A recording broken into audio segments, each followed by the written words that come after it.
Good afternoon all of you. आज हम discuss करने जा रहे हैं गुडविल की जो कैलकुलस है उसके regarding.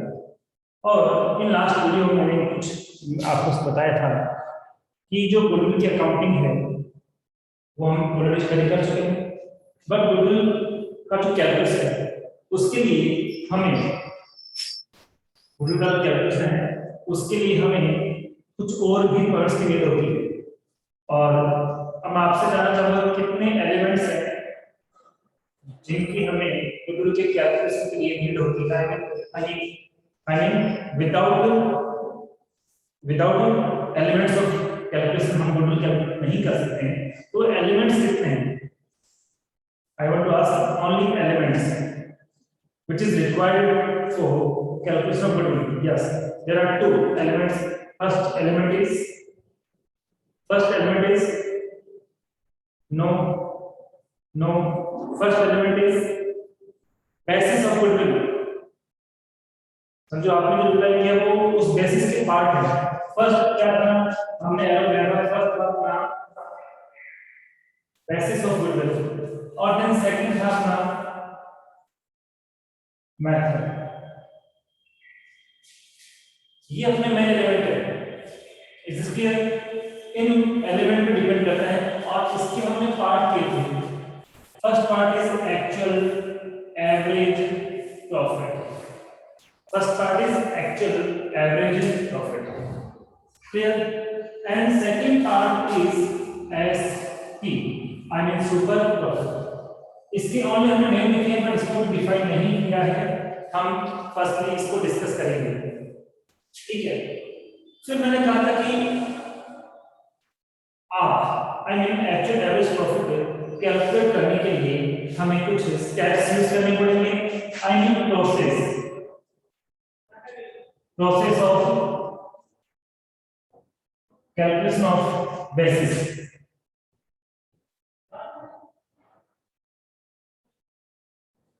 of basis of goodwill, process of calculation of basis of goodwill, clear? तो एक्चुअल एवरेज प्रॉफिट कैलकुलेट करने के लिए टोटली कितने बेसिस यूज करने होते हैं? एक्चुअल एवरेज प्रॉफिट कैलकुलेट करने के लिए कितने स्टेप्स यूज करने होते हैं? 3 स्टेप्स यूज करने होते हैं। फर्स्ट स्टेप क्या होता है? एक्चुअल प्रॉफिट होता है या एडजस्टेड प्रॉफिट होता है, कौन सा होता है? तो फर्स्ट क्या होता है? Adjusted profit. ये मैं लास्ट क्लास में बता चुका हूं, तो रिवीजन करनी पड़ेगी। फर्स्ट के लिए एडजस्टेड प्रॉफिट कैलकुलेट करना होता है, देन हमें कैलकुलेट करना होता है एवरेज प्रॉफिट। एवरेज प्रॉफिट के बाद हमें एक्चुअल एवरेज प्रॉफिट भी कैलकुलेट करना होता है। और ये एक्चुअल एवरेज प्रॉफिट की क्या है? आप है। क्या है? आप है। मींस एक्चुअल एवरेज प्रॉफिट की कैलकुलेशन करने के लिए हमें टोटली 3 स्टेप्स यूज करनी होंगी और वो 3 स्टेप्स आपके सामने नोट कर चुका हूं। But I want to know कि अपना जो नेक्स्ट स्टेप है, आई मीन नेक्स्ट बेसिस वो क्या है? सुपर प्रॉफिट, ठीक है? ये सुपर प्रॉफिट हमारी जो प्रोसेस है उसमें लास्ट लेवल पे आता है। कौन से लेवल पे आता है? लास्ट लेवल पे आता है super profit. Can you tell me how to calculate super profit? Can you tell me how to calculate super profit? Yes, okay, tell me the answer. How to calculate super profit? And reply me fast. किस तरह से हम super profit calculate करते हैं? तो formula क्या था? Actual average profit minus normal profit. Actual average profit minus normal profit, ये इसका फॉर्मूला है। And how to calculate normal profit? How to calculate normal profit? मैंने इसको डिफाइन किया है। I mean normal profit calculate करने के लिए हमें किसकी नीड होती है? नॉर्मल प्रॉफिट कैलकुलेट करने के लिए हमें किसकी नीड होती है? तो हमारा आंसर होगा एक तो नीड होती है हमें कैपिटल एम्प्लॉयड की, एक नीड होती है NRR, जिसको हम कहते हैं normal rate of return. Okay, और इसका नॉर्मल प्रॉफिट जो कि स्टेप नंबर 6 पे आएगा, नॉर्मल प्रॉफिट जो कि स्टेप नंबर 6 में आएगा, इसका फॉर्मूला क्या होगा, स्टेप 4 इनटू स्टेप 5। स्टेप 4 को स्टेप 5 से मल्टीप्लाई करेंगे तो नॉर्मल प्रॉफिट आएगा। I mean capital employed into NRR को 100 करेंगे तो नॉर्मल प्रॉफिट कैलकुलेट हो जाएगा। ये हमने कल डिस्कस कर लिया था। क्या सबके समझ में आ गया? क्या सबने एक बार इसको रिवाइज किया? क्या एक बार सबने इसको रिवाइज कर लिया था? हाँ, मैं जो आपको ऑनलाइन क्लास दे रहा हूँ, पढ़ा रहा हूँ, उसका मतलब ये नहीं बस अभी क्लास नहीं बस फ्री हो गए, वापस से आप YouTube पे जो क्लास सेंड करते हैं उसको वापस से डाउनलोड करो, तो उसके बेसिक्स स्टॉप कराओ। अभी आप ऑनलाइन सुनो, कंसंट्रेशन बना के रखो। अब मैं बात करने जा रहा हूँ फर्स्ट स्टेप की, I mean administrative profit.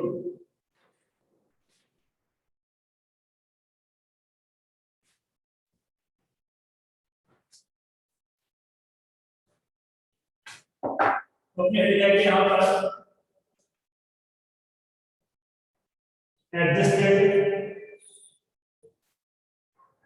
Profit, और ये एडजस्टेड प्रॉफिट कैलकुलेट कैसे करें इसकी बात हम करेंगे।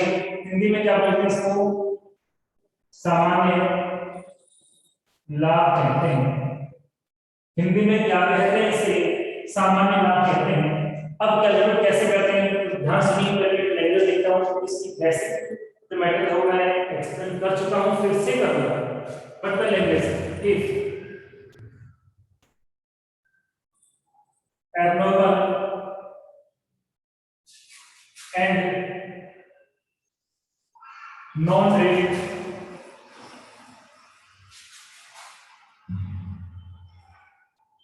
transaction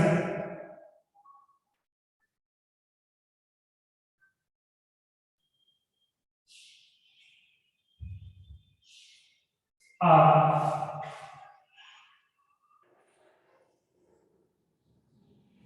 included in profit.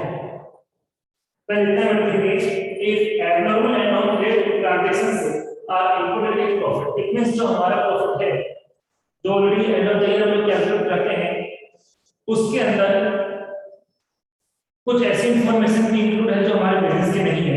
हम कैसे को कैसे है? एबनॉर्मल है, मतलब असामान्य। एबनॉर्मल का मींस क्या होगा? असामान्य है, या फिर क्या वो नॉन ट्रेड बिजनेस की ही नहीं, गैर व्यापारिक। नॉन ट्रेड का मतलब क्या है? गैर व्यापारिक का, कोई बिजनेस की नहीं है। एबनॉर्मल मतलब क्या है? नॉर्मल मतलब सामान्य, एबनॉर्मल मतलब असामान्य। और मैंने कल बात की थी कि बिजनेस का प्रॉफिट कैलकुलेट करना है, एक्चुअली बिजनेस का नेट प्रॉफिट कैलकुलेट करना है तो इनकम और एक्सपेंसेस, हम इन दोनों के बेस पे नेट प्रॉफिट कैलकुलेट करते हैं। और नेट प्रॉफिट या लॉस कैलकुलेट करने का फॉर्मूला क्या होता है? Income minus expense. इनकम में से हम किसको लेस करते हैं? एक्सपेंस को लेस करते हैं। But you know very well कि एक्सपेंस और इनकम ये दोनों बिजनेस के रिगार्डिंग ही होनी चाहिए। क्लियर? आई मीन जितनी भी इनकम है वो बिजनेस की ही है, और जितने भी एक्सपेंस बिजनेस के ही हैं। अदर देन बिजनेस कोई भी ट्रांजैक्शन हमारे इनकम और एक्सपेंस में इंक्लूड नहीं है, उस केस में हमें इसको कैलकुलेट करने की नीड नहीं है। ओनली किस केस में हमें एडजस्टेड प्रॉफिट कैलकुलेट करने की नीड है? जब जो प्रॉफिट कैलकुलेट किए गए हैं उनमें किसका इफेक्ट है? Abnormal and non trade transactions. Transaction means वो एक्सपेंस हो सकता है, वो इनकम हो सकता है, इसकी बात हो रही है। क्या इतनी बात समझ में आ गई आपको? मैं इसको डेफिनेशन को कंप्लीट करूंगा, और जितने डेफिनेशन मैंने आपके सामने नो डाउट की उतनी बात समझ में आ गई? बताइए जल्दी से, रिप्लाई करके बताइए यहाँ तक की बात आपके समझ में आ गई है या नहीं। Very good. तो कब क्या इंक्लूड हो? तब क्या इंक्लूड हो प्रॉफिट में? तब हम एडजस्टेड प्रॉफिट कैलकुलेट करते हैं तो सीधा सा रिप्लाई है कि नॉन ट्रेड और एब्नॉर्मल इंफॉर्मेशन इंक्लूड नहीं होनी चाहिए, बट क्वेश्चन में कुछ मेंशन कर दिया, इंफॉर्मेशन दे दी कि कुछ एब्नॉर्मल इंफॉर्मेशन है, कुछ नॉन ट्रेड इंफॉर्मेशन है, उसको भी हमने हमारे इनकम और एक्सपेंस में इंक्लूड कर दिया है। इसका मतलब वो प्रॉफिट करेक्ट नहीं है, वो प्रॉफिट हमारे बिजनेस का करेक्ट प्रॉफिट नहीं है, तो उसको एडजस्ट करना पड़ेगा। क्या करना पड़ेगा? एडजस्ट करना पड़ेगा। और फॉर दिस हमें जो एब्नॉर्मल इनकम या नॉन ट्रेड इनकम जो ऐड हो चुकी है तो इनकम को वापस लेस करेंगे, और जो एक्सपेंस है और जो एक्सपेंस है उसका हम क्या करेंगे, उसको हम वापस क्योंकि पहले लेस हुए हैं इसलिए हम फिर को ऐड करेंगे। महेश कुछ पूछना है? महेश कुछ पूछना है आपको? ओके, आगे देखिए। So if abnormal and non-trade transactions are included in profit, then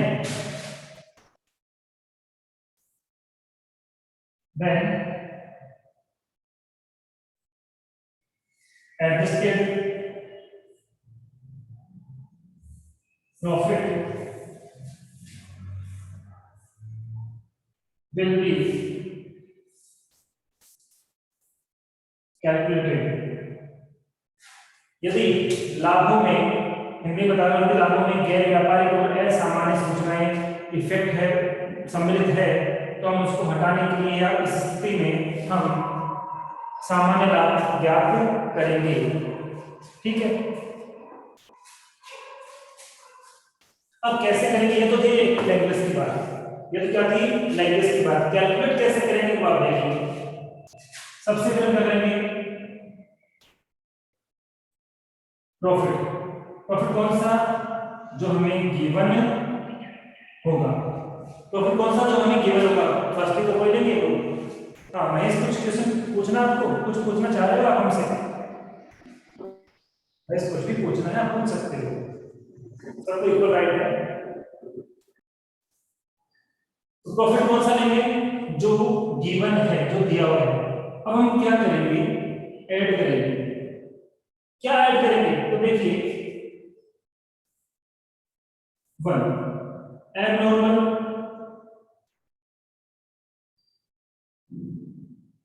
expense, two non trade expense. इन दोनों को हम क्या करेंगे? इन दोनों को ऐड करके हम बाहर निकालेंगे और उसको हम लेस कर देंगे। क्या मुझे आप बता सकते हो लेस क्यों, ऐड क्यों करेंगे? क्या मुझे आप बता सकते हो ऐड क्यों कर रहे हैं? क्या रीजन है कि हम प्रॉफिट में प्रॉफिट से ऐड कर रहे हैं? Can you tell me what is the reason? तो रीजन क्या है कि ये हमारे बिजनेस के थे ही नहीं, और एक्सपेंस क्या होते हैं? लेस है। इट मींस हम इनको ऑलरेडी कर चुके हैं, हम इनको लेस कर चुके हैं।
Sorry for disturb.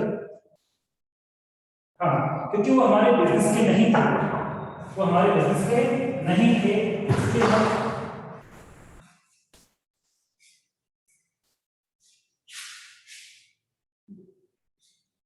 अभी हाँ, क्योंकि वो अपने बिजनेस के नहीं थे, हमारे बिजनेस के नहीं थे, लेकिन फिर भी वो हमारे बिजनेस की जो ट्रांजेक्शन है उसमें इंक्लूड हो चुके थे। तो इंक्लूड हो चुके हैं तो उनको वापस से हमें क्या करना पड़ेगा, रिमूव करना पड़ेगा। इनकम ऐड होती है, रिमूव करने के लिए लेस करेंगे, एक्सपेंस लेस होते हैं, रिमूव करने के लिए ऐड करेंगे। ठीक है, तो अब लेस में क्या क्या है मुझे बताइए। ऐड के ट्रांजेक्शन मैंने आपके सामने यूज किए हैं, लेस में क्या क्या आएगा, इसका रिवर्स आएगा। आई मीन फर्स्ट में आएगा एबनॉर्मल इनकम, ठीक है, और नंबर 2 पे आएगा नॉन ट्रेड इनकम। ठीक है, इनको हम क्या करेंगे, तो यहाँ पे आएगा टोटल, इसमें से इसका अमाउंट से बाहर आएगा यहाँ पर, और फिर इसको लेस करके यहाँ लिखेंगे, और यहाँ जो फाइनल आंसर होगा उसी को हम कहेंगे एडजस्टेड प्रॉफिट। उसी को हम क्या कहेंगे, एडजस्टेड प्रॉफिट कहेंगे। क्या ये बात आपकी समझ में आ गई है? क्या ये बात आपकी समझ में आ गई है? सभी की समझ में आ गई? रिप्लाई करके बताइए अक्षय, समझ में आ गई बात?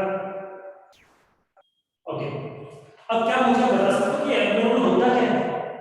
नेम रेशियो क्या एब्नॉर्मल है क्या? तो मैं कुछ एग्जांपल्स देता हूं ताकि आपको पता लग जाए कि यहाँ ये है एब्नॉर्मल। ठीक है, एब्नॉर्मल का मींस क्या है? एब्नॉर्मल का मींस क्या है, जो रूटीन वाइज बेसिस में नहीं होते, सडन केसेस में होते हैं। इसमें होता है सडन केसेस में, रूटीन नहीं है, अचानक कुछ हो जाता है, वही है like loss by fire. Loss by fire के बेसिस का रूटीन है क्या कि मॉर्निंग में आते हैं, आग लग जाती है, फिर उसको कंप्लीट करते हैं, इंश्योरेंस कंपनी अमाउंट देती है, और शाम तक पैसा आ जाता है, नेक्स्ट जाते हैं फिर से आग लग जाती है। तो ये नॉर्मल नहीं है। हिंदी में बताऊंगा, हाँ बिल्कुल बताऊंगा, एक बार इसको मैं चलो हिंदी में बताता हूँ। डेफिनेटली यदि लाभों में क्या सुना, यदि लाभों में गैर, हिंदी बोल रहा हूँ, यदि लाभों में असामान्य तथा गैर व्यापारिक, यदि लाभों में असामान्य तथा गैर व्यापारिक लेन देन सम्मिलित है, यदि लाभों में असामान्य तथा गैर व्यापारिक लेन देन सम्मिलित है, तो इस स्थिति में समायोजित लाभ की गणना की जाती है। क्या संजोग समझ में आ गया? यदि लाभों में असामान्य तथा गैर व्यापारिक लेन देन सम्मिलित है, तो इस स्थिति में हमें समायोजित लाभ की गणना करनी होती है। तो देखिए मैंने कहा लॉस बाय फायर हो गया, ये सामान्य नहीं है, असामान्य है।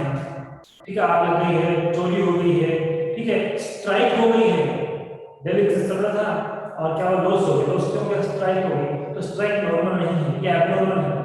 ठीक है, तो जो नेचुरल हेल्थ है वो सब किसमें आती है, केवल नेचुरल, और जो आर्टिफिशियल है वो सब किसमें आ सकते हैं, बट जो नॉर्मली नहीं होती है, सडन डेथ जो होती है वो सारी नॉर्मल नहीं होती है, एब्नॉर्मल होती है। क्या ये बात आपकी समझ में आ गई है? क्या ये बात आपकी समझ में आ गई है कि एब्नॉर्मल क्या होता है एक्चुअली? हाँ, बिजनेस को सेल करें, लॉस हो गया, नॉर्मल काम ही है। वेजेस है, विदाउट वेजेस तो बिजनेस नहीं हो सकता, नॉर्मल है। बट लॉस बाय फायर के बिना बिजनेस नहीं हो सकता, चोरी हो गई, चोरी के बिना बिजनेस नहीं हो सकता, स्ट्राइक के बिना बिजनेस नहीं हो सकता, होता ही है। चलो ठीक है, इसको मैं डिफाइन कर दिया, जो असामान्य वर्ड है, एब्नॉर्मल है, इसको मैंने बता दिया।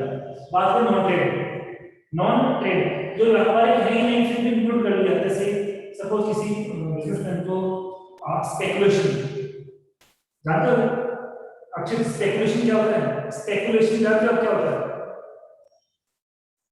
स्पेकुलेशन वर्ड के बारे में कभी सुना अक्षय? तो मैं बताता हूँ, स्पेकुलेशन मतलब जुआ, सट्टा। क्या बोलते हैं इसको? जुआ, सट्टा, आप नाम सुना है।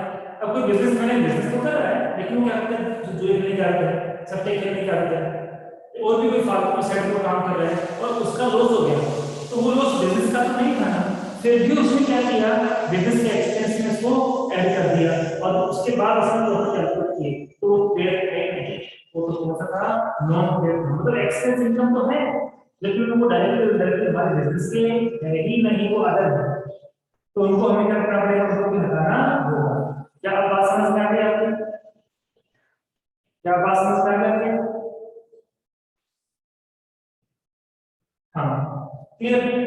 अब बात करेंगे, अब मैं क्वेश्चन पूछता हूँ, कब हमें एडजस्टेड प्रॉफिट कैलकुलेट नहीं करना होता है, कब हमें एडजस्टेड प्रॉफिट कैलकुलेट नहीं करना होता है, इसका रिप्लाई दीजिए।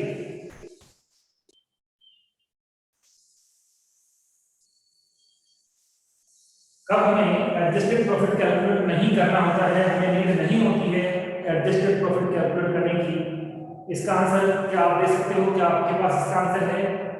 तो मैं बताता हूँ, जब कोई एब्नॉर्मल और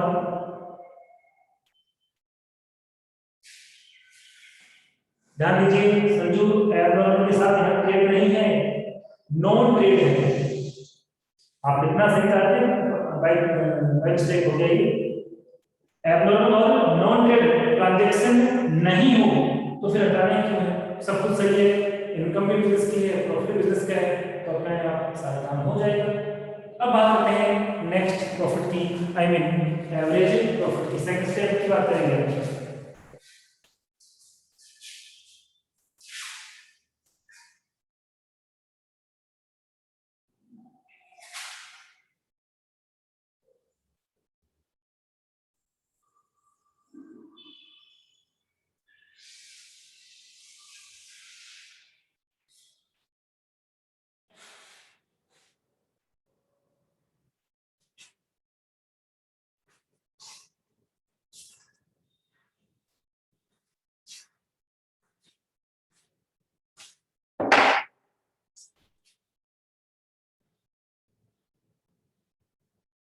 नेक्स्ट हम इसकी बात करेंगे एवरेज प्रॉफिट की, मतलब औसत लाभ।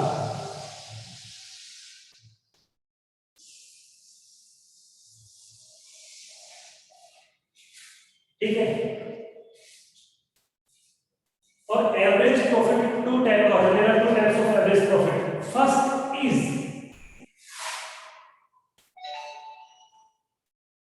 सिंपल एवरेज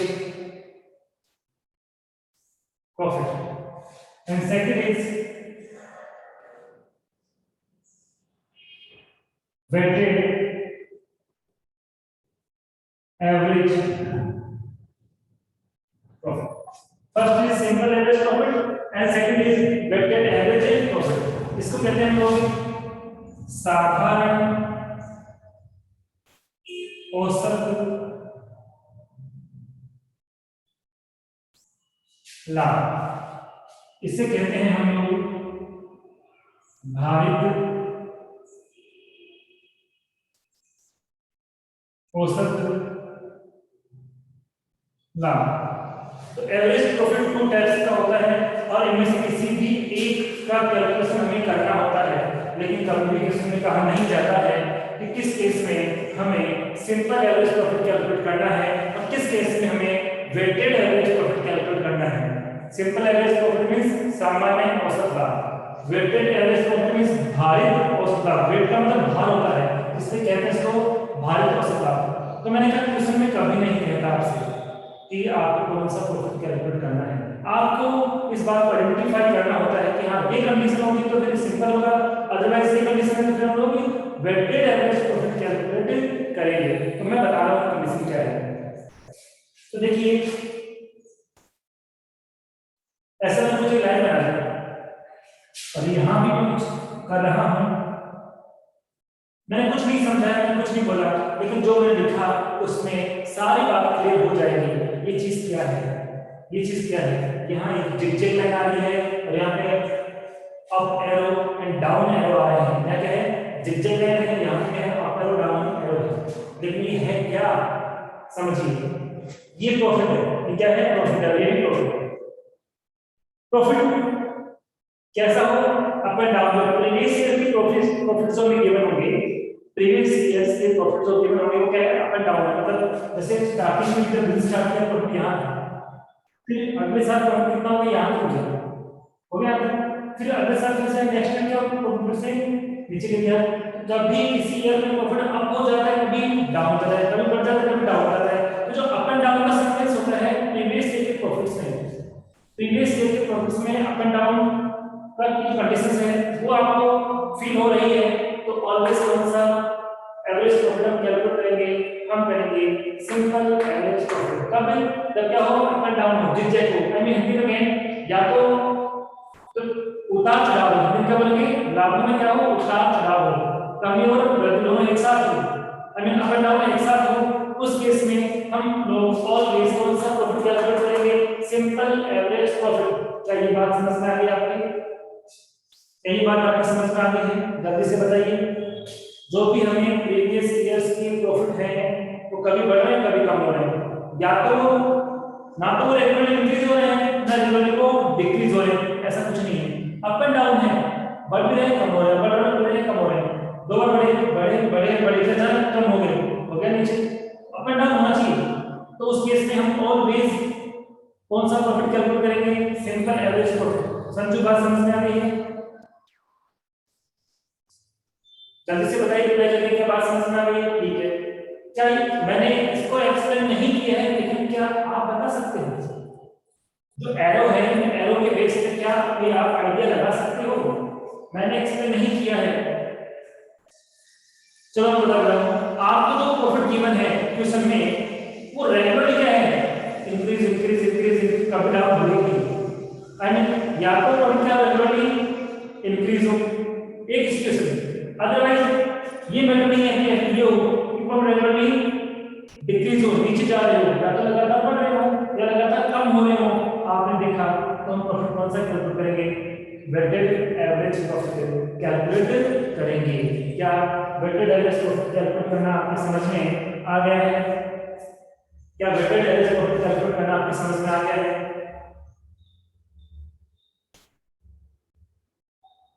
ओके, मैं कुछ एग्जांपल बता रहा हूं आपके सामने।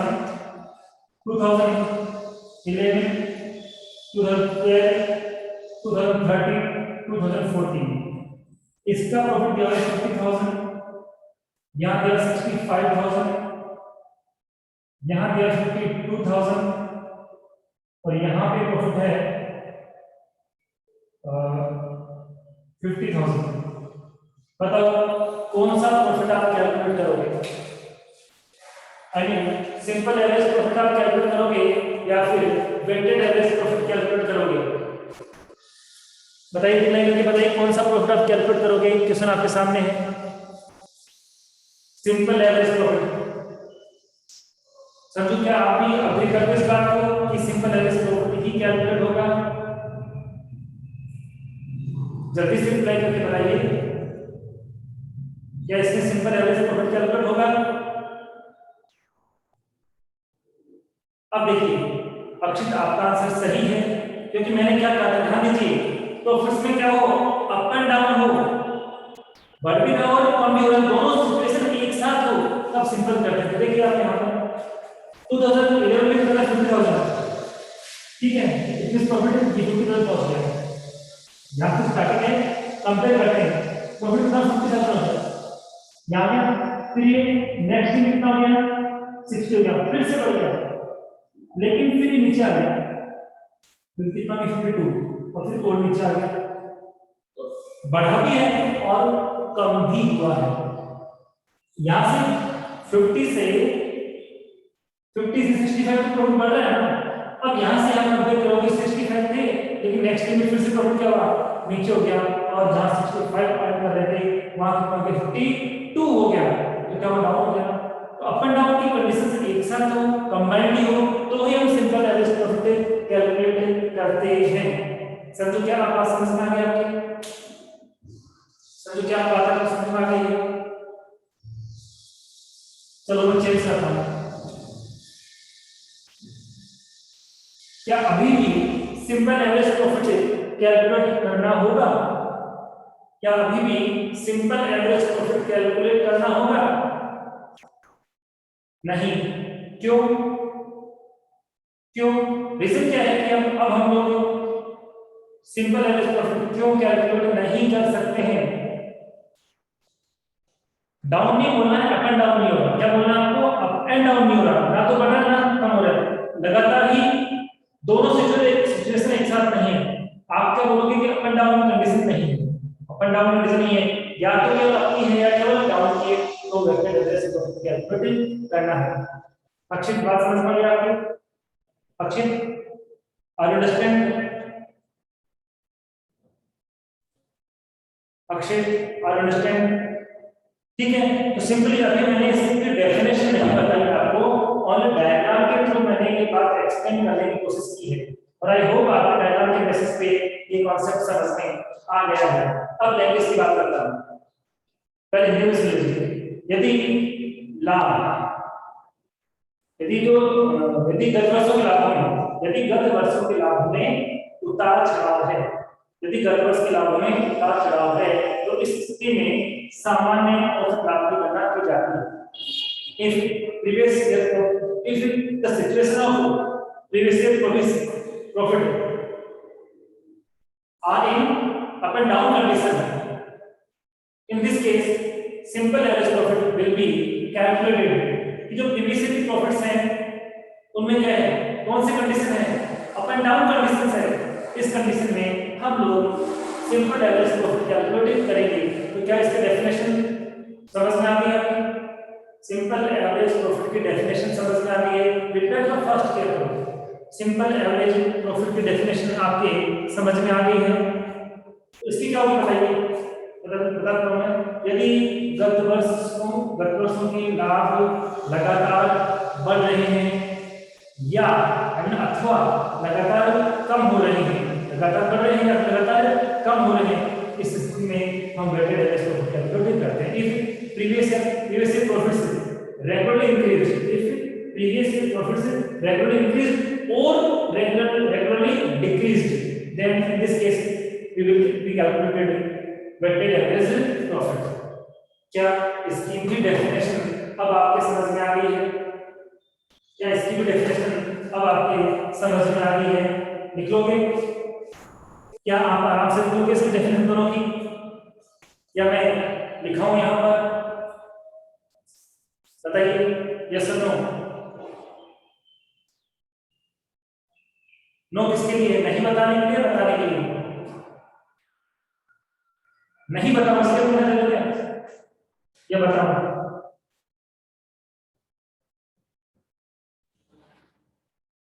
Okay, very good. तो हम नेक्स्ट स्टेप की बात कर लेते हैं। What is the next step? What is the next step?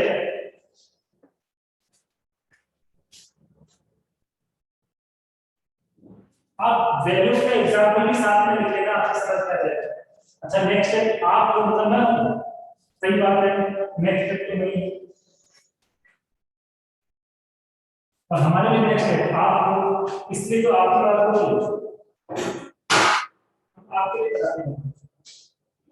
देखिए यहां मैं क्या बता रहा था, एक्चुअल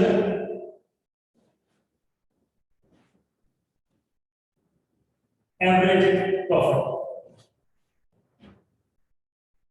वास्तविक औसत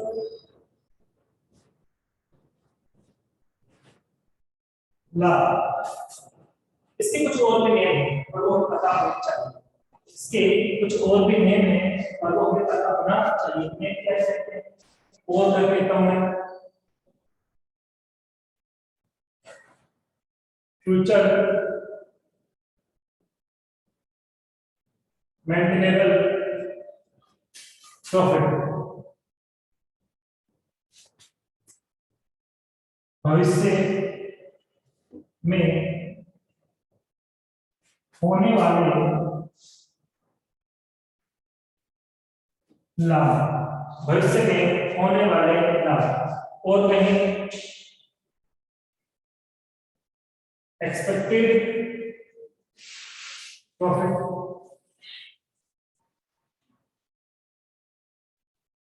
एस्टिमेटेड प्रॉफिट। इसको हम कहें तो क्या बोलेंगे,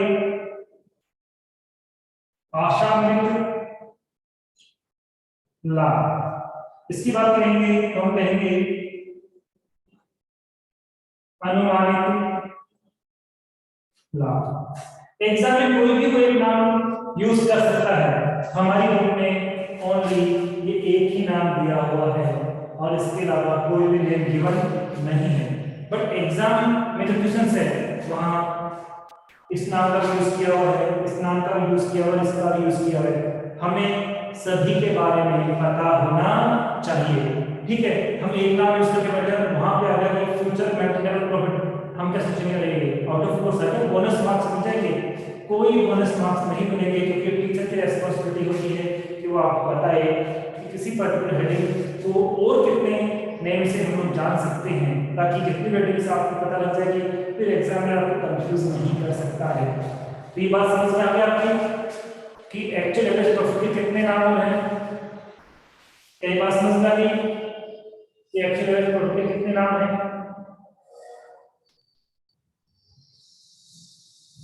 ठीक है, और एक्चुअल एवरेज प्रॉफिट एक्चुअली होता क्या है, इस हेडिंग से आप समझ जाओगे। इस हेडिंग समझ जाओगे, फ्यूचर मैटेरियल प्रॉफिट नाम में ही इसकी डेफिनेशन भी हिडन है, छुपी हुई है। मतलब अभी आपको प्रेजेंट का प्रॉफिट पता है, कि फ्यूचर में कितना प्रॉफिट होगा ये आपको बताना है। तो हम क्या करेंगे, फ्यूचर में कितनी इनकम और गेट कर देंगे, और लगता है कि नहीं ये फ्यूचर में इनकम नहीं, एक्सपेंस होने वाला है लेस कर देंगे। तो फ्यूचर से रिलेटेड इनकम को तो ऐड कर देंगे, किसमें, इससे पहले वाली स्टेप में। और इससे पहले वाली स्टेप क्या थी, इससे पहले वाली स्टेप थी क्या थी, इससे पहले स्टेप थी एवरेज, सिंपल एवरेज प्रॉफिट या weighted average profit, I mean average profit. Average profit में क्या करना है, आपको लगता है ये फ्यूचर में एडवांटेज होंगे, ऐड कर देना। आपको लगता है नहीं एडवांटेज तो नहीं होंगे, एक्सपेंस होंगे, लॉस होगा, लेस कर देना। तो मैं कल क्लासेस बताऊंगा। ठीक है, आज के लिए इतना ही। Thank you so much.